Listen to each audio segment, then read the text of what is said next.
नमस्कार. आपण 58वी ओवी पाहतोय. पवनाचे निपाठारे. प्राणायामाच्या आधाराने धारणेचा विस्तृत मार्ग धरायचा आहे. प्राणायाम करायचा आहे. वायूची गती रोधायची आहे प्राणायामाने आणि मग धारणेचा मार्ग धरायचा आहे. धारणा शब्दाचा अर्थ आहे देशबंध चित्ताचं बंधन करायचं आहे आधार चक्रापाशी. षटचक्र आधी लक्षात घ्या, कुठे कुठलं चक्र आहे ते. आपण एखाद दिवशी चक्रांवरती बोलू आणि त्यामुळे तुम्हाला कळेल मग की आधारचक्रापाशी कुठे आधारचक्र आणि कुठे चित्त आहे, आपल्याला हेच माहीत नसतं. त्या चित्ताला आधारचक्राशी बांधायचं, स्थिर करायचं, ही धारणा असते. ह्या मार्गाने आपल्याला पुढे आणि मग क्रमी ध्यानाचे चवरे सांडे तव, मग त्याला ध्यानाचं शिखर दिसायला लागतं. चवरे म्हणजे शिखर, ध्यानाचं शिखर दिसायला लागतं. तिथपर्यंत त्यांनी चालायचं आहे. म्हणजे धारणेपासून पुढचा मार्ग ध्यान आहे. म्हणजे आपल्याला आता मार्ग कोणते कोणते झाले, पायऱ्या किती झाल्या आपल्या, आपण पुन्हा पुन्हा मोजत राहू या पायऱ्या. कर्माची पहिली पायरी आहे, मग यम आणि नियम आहे, मग आसन आहे, मग प्राणायाम आहे, मग प्रत्याहार आहे, मग धारणा आहे, मग ध्यान आहे. ध्यानाच्या शिखरापर्यंत धारणाला तुम्ही धारण केलं. धारणा म्हणजे काय, चित्ताला आधारचक्रापाशी स्थिर केलं की मग धारणा सुरू होते. आणि मग त्या धारणेच्या मार्गाने तिथे गेलात की ध्यानाचं शिखर दिसू लागतं. तिथपर्यंत चालायचं आहे. ओवी क्रमांक आपण पाहू 59. मग तया मार्गाची धाव, पुरेल प्रवृत्तीची हाव, जेथ साध्य साधना खेव, समरसे होय. आता तुमचा धारणा तुम्ही केली आहे, चित्ताला योग्याने त्या आधारचक्रापाशी स्थिर केलं आहे आणि त्याला ध्यानाचं शिखर दिसू लागलं आहे. त्या दिशेने आता तो चालला आहे, त्याचं मन आता ध्यानाच्या दिशेने चाललं आहे. मग तया मार्गाची धाव, त्या मार्गावर तो ध्यानभूमिकेवर चालायला लागला की त्याची गती बंद होते. धारणेपासून निघाला आणि ध्यानाकडे जायला लागला की त्याचं मन स्थिर होतं. मनाची गती स्थिर होते, कारण मन त्याने आधारचक्रापाशी चित्त स्थिर केलं आहे. मग तया मार्गाची धाव, ती धाव कमी होते मनाची. पुरेल प्रवृत्तीची हाव, प्रवृत्तीचा सुद्धा लोभ कमी होऊन जातो. हाव म्हणजे लोभ, प्रवृत्ती म्हणजे आपल्या इच्छा वेगवेगळ्या, त्या प्रवृत्तीची हावसुद्धा कमी होऊन जाते, इच्छाच निर्माण होत नाही. जेथ साध्य साधना खेव, समरसे होय, जिथे साध्य आणि साधन यांची खेव म्हणजे मिठी पडते. केवढा सुंदर मार्ग असेल हा. धारणेपासून ध्यानाकडे जाणारा हा जो मार्ग आहे, याच्यामध्ये योग्याची स्थिती बघा कशी असते. आसनात तो स्थिर बसला आहे, प्राणायामाच्या द्वारे धारणेकडे गेला आहे, धारणेकडून तो ध्यानाकडे जातो आहे, तेव्हा त्याचं चित्त आधारचक्रापाशी स्थिर असतं. त्यामुळे मनाची गती स्थिर झालेली असते आणि प्रवृत्ती तर नसतेच. प्रवृत्तीला कुठलाच लोभ होत नसतो. मन अत्यंत स्थिर शांत स्वर्गीय सुंदर अवस्था असते ही, जेव्हा योगी धारणेकडून ध्यानाकडे जात असतो तेव्हा. मग त्यामुळे ही ओवी क्रमांक आपण आत्ता 59 पाहिला की मग जेथ साध्य, आणि मग तिथे त्या ठिकाणी साध्य आणि साधन यांची मिठी पडते. काय आहे साध्य आणि साधन? साध्य आहे परब्रह्मप्राप्ती, जे त्या पर्वताच्या सर्वोच्च शिखरावर आहे. अजून तर हा योगी ध्यानाचं शिखर पाहतोय, त्याच्यावर परब्रह्म शिखर आहे. पण एकदा का तो धारणेपासून ध्यानाकडे जाऊ लागला की त्याचं ते साध्य जे आहे परब्रह्म आणि तो स्वतः साधन ह्याची मिठी पडते. साध्य साधनाची मिठी, साध्य साधनाची खेव, समरसे होय. समरसे म्हणजे एकरूप होऊन जातात. साध्य आणि साधन मिठी घालून एकरूप होतात. साध्य म्हणजे परब्रह्म आणि साधन म्हणजे त्याचं हे शरीर, योग्याचं शरीर, त्याचं चित्त, त्याचं मन. योग्याचं चित्त आणि परब्रह्म एकरूप होऊन जातात. याला साध्य आणि साधन म्हटलं आहे. कुठल्या पायरीपासून साध्य साधन एकरूप होतात? धारणेकडून ते ध्यानाकडे निघाले योगी की हे त्यांचं परब्रह्म आणि त्यांचं चित्त एकरूप होऊन जातात. समरसे होय. ओवी क्रमांक 60. जेथ पुढील पैस पारुखे, मागील स्मरावे ते ठाके, ऐसिये सरसिये भूमिके समाधी राहे. आली समाधी आता.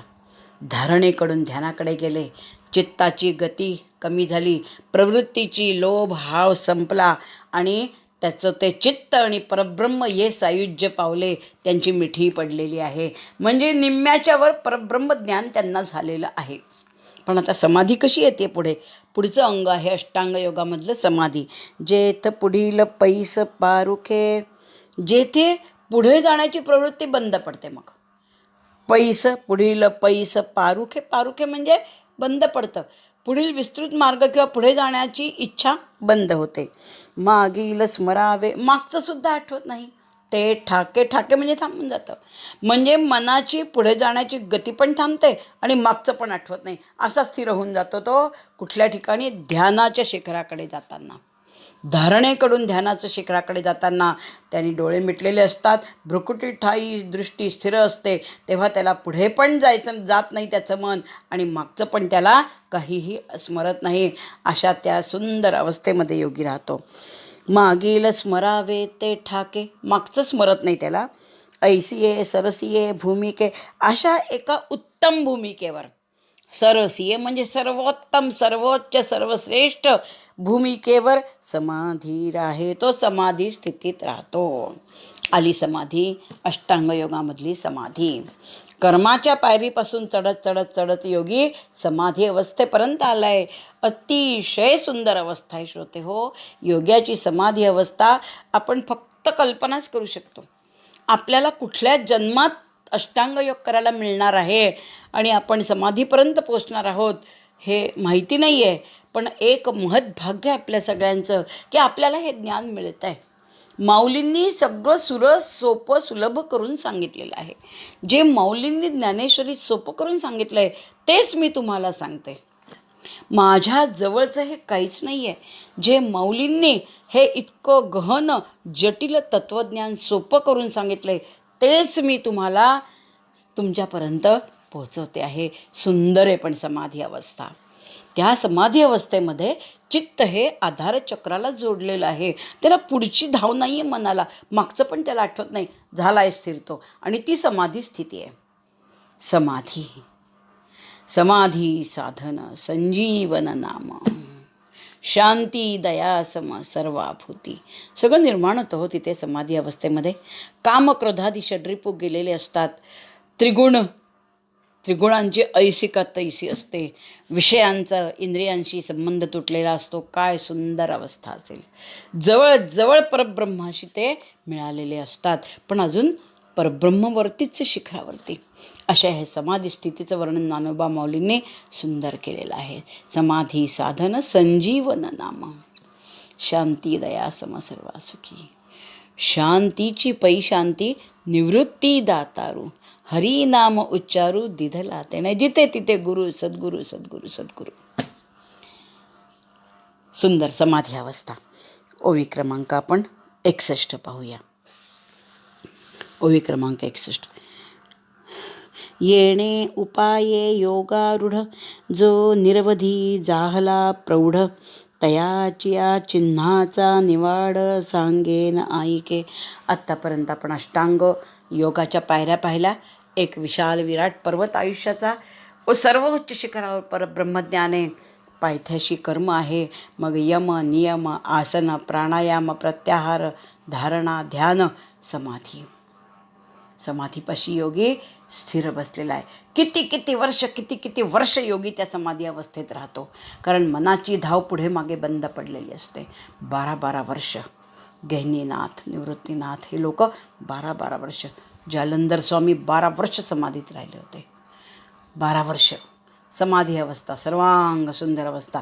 अष्टांग योगाचं मुकुट म्हणजे सर्वांग सुंदर समाधी अवस्था आहे. ती आपण पाहिली. आता 61व्या ओळीत बघू काय आहे. येणे उपाये योगारूढ, जो निरवधी जाहला प्रौढ, तयाचिया चिन्हाचा निवाड सांगेन ऐके. आता हा योगी योगारूढ झालेला आहे. आपण श्लोक पाहिला होता. आरुरुक्षोर्मुनैर्योगम कर्मकारण मुच्यते. ज्याला योगारूढ व्हायचं त्याने आधी कर्म करायचं. पहिली पायरी. योगारूढस्य रस्यैव शमः कारण मुच्यते. योगारूढ झालेल्या त्याला मनाचं संयमन करायचं आहे. या श्लोकाचं किती सुंदर स्पष्टीकरण माऊलींनी या सगळ्या ओव्यांमध्ये केलेले पाहिले आपण. सगळ्यात पहिली पायरी त्यांनी कर्म सांगितलं आहे आणि सगळ्यात शेवटची जेव्हा समाधी अवस्था येते तेव्हा मनाचं संयमन शम म्हटलेलं आहे. म्हणजे व्यासमहर्षींच्या प्रत्येक शब्दाचं किती सर्वांग सुंदर स्पष्टीकरण माऊली करतात. सामान्य लोकांना किती सोपं आहे हे रूपक समजायला. समाधी अवस्थेमध्ये मनाचा शम असतो, संयम नसतं. इथे म्हटलेलं आहे आता हा योगी योगारूढ झालेला आहे. येणे उपाये योगारूढ जो निरवधी जाहला प्रौढ. आता तो अखंड व्यापक स्वरूपात प्रौढ म्हणजे परिपक्व झालेला आहे. कोण? योगी, जो समाधी अवस्थेला पोचला आहे. निरवधी, निरवधी म्हणजे अमर्याद, त्याला कक्षा नाही आहेत, तो अमर्याद त्याचं चित्त झालेलं आहे. जाहला प्रौढ, परिपक्व झालेला आहे, परब्रह्माशी मिळून गेलेला आहे. समाधी अवस्थेत जेव्हा लोक इतकी वर्ष राहतात तेव्हा त्यांचं मन विशाल व्यापक झालेलं असतं, अमर्याद निरवधी. ते खरं उदारचरिता नाम तो वसुदैव कुटुंबकम. सगळं विशाल मन झालेलं आहे त्यांचं, विश्वात मावणार नाही असं निरवधी चित्त त्यांचं झालेलं आहे. जाहला प्रौढ, परिपक्व झालेला आहे तो. आता या आयुष्याचं त्याचं सार्थक झालं आहे. एकदा तो समाधी अवस्थेत गेला की तयाच्या चिन्हाचा निवाड. त्यांची लक्षणं काय आहे? चिन्हाचा निवाड, निवाड म्हणजे स्पष्ट करून सांगेन तुला, ऐक तू ऐक. म्हणजे एकदा का योगी समाधी अवस्थेत गेला की त्याचं मन इतकं विशाल निरवधी अमर्याद व्यापक होतं, विश्वात सामावत नाही ते मन. वसुधैव कुटुंबकम त्याची अवस्था होते आणि तो इतका परिपक्व होतो. अशा या परिपक्व उदारचित्त झालेल्या योग्याचं काय लक्षण असतं हे मी तुला स्पष्ट करून सांगेन. निवाड म्हणजे स्पष्ट, सांगेन म्हणजे सांगेन, ऐके म्हणजे ऐक रे अर्जुना. आता तुला या योगारूढ झालेल्या माणसाची लक्षणं मी सांगणार आहे. सुरुवात कुठून केली आहे की योगारूढ होण्यासाठी तो कर्म करत करत अष्टांग योगाच्या सगळ्या पायऱ्या चढला. समाधीपाशी आल्यानंतर त्या पुरुषाची काय लक्षणं आहे ती मी तुला स्पष्ट करून सांगतो. म्हणजे योगारूढ झालेल्या परब्रह्माशी अगदी जवळ गेलेल्या माणसाची लक्षणं, योगाची लक्षणं आता भगवान श्रीकृष्ण अर्जुनाला सांगणार आहेत. आता गीतेचा श्लोक क्रमांक 4 आहे. यदा हिनेन्द्रियार्थेषु न कर्मस्वनुषज्यते सर्वसंकल्पसन्न्यासी योगारूढस्तदुच्यते. योगारूढ माणसाची लक्षणं सांगत आहेत. योगारूढ म्हणजे निष्काम कर्मयोगावर आरूढ होऊन परब्रह्माशी सायुज्य पावलेल्या योग्याची लक्षणं. पहिलं, यदा म्हणजे जेव्हा, तदा म्हणजे तेव्हा. यदा इंद्रियार्थेषु कर्मसु न अनुषज्यते. जेव्हा हा योगी मनुष्य इंद्रियांमध्ये आणि कर्मामध्ये आसक्त होत नाही. अनुषज्य म्हणजे आसक्त होणे, न म्हणजे नाही, न अनुषज्यते. कुठे आसक्त होत नाही? कर्म इंद्रियार्थेषु म्हणजे इंद्रिय आणि त्यांचे विषय, अर्थ म्हणजे विषय. जेव्हा हा योगी इंद्रियांशी आणि त्यांच्या विषयांमध्ये आसक्त होत नाही, न कर्मसु अनुषज्यते, कर्मामध्ये जेव्हा तो आसक्त होत नाही तेव्हा सर्वसंकल्प संन्यासी म्हणजे सगळ्या फलाशेचा त्याग केलेला हा संन्यासी योगारूढस्तदुच्यते. तदा म्हणजे तेव्हा तो योगारूढ म्हणवला जातो. केव्हा योगारूढ होतो तो? जेव्हा तो इंद्रियांचा, विषयांचा, कर्मामध्ये, इंद्रियांमध्ये, विषयांमध्ये, कर्मामध्ये आसक्त होत नाही. जेव्हा फलाशेचा पूर्ण संन्यास करतो. संकल्प शब्दाचा आपण अर्थ पाहिला आहे, फलाशा. सर्व संकल्प संन्यासी, सगळ्या फलाशेचा त्याग केलेला असतो, तेव्हा तो योगारूढ झाला आहे असं उच्यते म्हणजे म्हटलं जातं. योगारूढ माणसाचं हे पहिलं लक्षण आहे की विषय, इंद्रिय, कर्म यामध्ये आसक्त व्हायचं नाही आणि फलाशेचा संपूर्ण त्याग करायचा. हे पहिलं लक्षण योगारूढ माणसाचं भगवंत सांगतात आहे. की केवढी कठीण अवस्था आहे बघा, म्हणजे किती कठीण आहे प्राप्त करायला. ओवी क्रमांक आपण 62 पाहूया. तरी जयाचिया इंद्रियाचिया घरा नाही विषयाचिया येर झारा जो आत्मबोधाच्या वोवरा पहुडला असे. श्रोते हो, काळजीपूर्वक काही योगारूढ झालेल्या माणसाची लक्षणं. आधी योगारूढ शब्दाचा अर्थ समजून घ्या. योग म्हणजे निष्काम कर्मयोग, आरूढ म्हणजे पूर्णपणे आरूढ झालेला, पूर्णपणे पारंगत झालेला, पूर्णपणे अंगी बाणलेला. निष्काम कर्मयोगाला पूर्णपणे अंगी बाणून परब्रह्माशी सायुज्य पावलेल्या योगाची लक्षणं आपण पाहत आहोत. बघा, ही समजून घेतली तर व्यवहारात ही लक्षणं असलेला पुरुष आपल्याला कोणी दिसतो का बघा.